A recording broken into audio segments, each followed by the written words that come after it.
Right, yes, hi all. So yeah, video 2 of attempting to repair the Nike Mag version 4 auto lace shoes. So potentially I fixed the third lace here. So these are the two laces here which were faulty.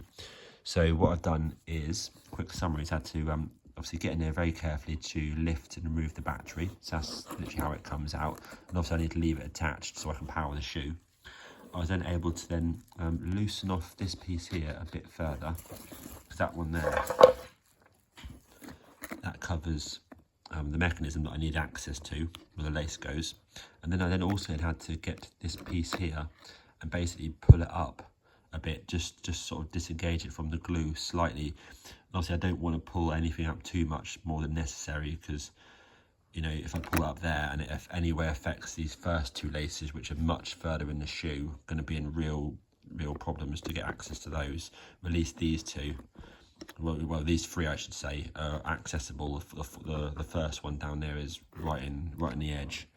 So what I was then able to do is then I had to feed the lace down, so obviously it's touched the cog, and then just adjust the lace so I had in the correct position here, and then press it again, and obviously then pulled the lace in. So what I then did is I then able to use a combination of a couple of tools to move this piece of plastic back, and then bring the lace up here at this angle. When it's at this angle, I was then able to use my long nose pliers to move this back a bit, and then gently pull the lace through, so it sort of skipped a little bit on these teeth. So I did that, I was able to sort of move it back. I'm not sure exactly, but about 20 millimeters, I would say, roughly. So now the lace went, so now when I adjusted the lace, it then stops in the correct position. And there's about a bit of lace about here somewhere. So there's about 20 mil of lace from there to there, which obviously you need to have so it doesn't always run all the way through. I kind of feel that I need to have a look and sort of see if maybe if his teeth are worn, or the belt, or the teeth on the belt are worn, because obviously, or it might have got snagged, and maybe the owner just sort of pulled it to get his foot in, for example, and it just sort of snagged it and pulled them through, because they aren't designed, to be pulled very much. What I'll probably do is, once I've got the fourth one in, if it seems to be working, what I'll probably do is, when it gets to, what I'll probably do is I'll probably add something like a blob of glue or something potentially on the teeth, so that if the the owner does sort of pull it, well, when he's putting a shoe on, for example, then it stops that big blob of glue in and won't physically pull it through past the teeth. But obviously I need to sort of see if I do that, if I put in a blob of glue on as an example, if that would affect it when it runs in underneath this plastic.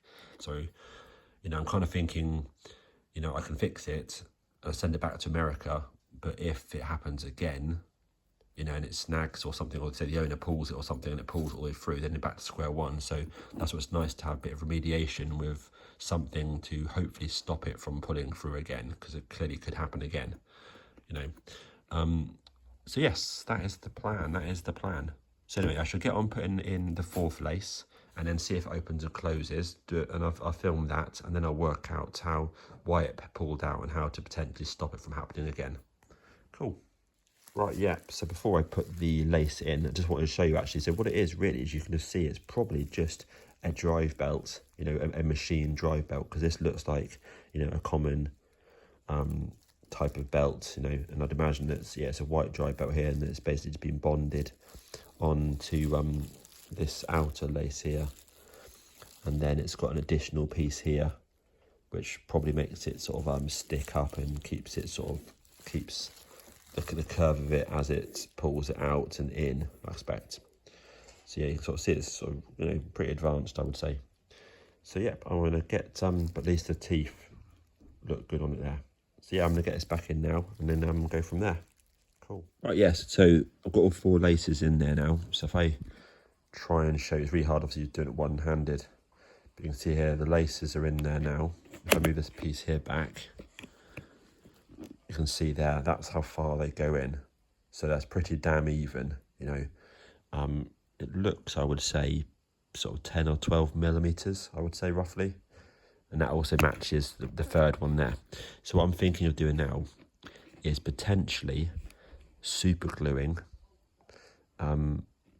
something in between that last tooth there. So one of those teeth just there. Super glue and say a piece of rubber in there, for example. That way it potentially could never be pulled back through here. You know, if say someone puts it on their foot or pulls it or something like that, I don't think it would ever go back through again. So I think it's worth doing that for remediation, putting just super glue and something small, just like a bit of rubber on those, just on those two teeth there, because those are the two which are closest to the front.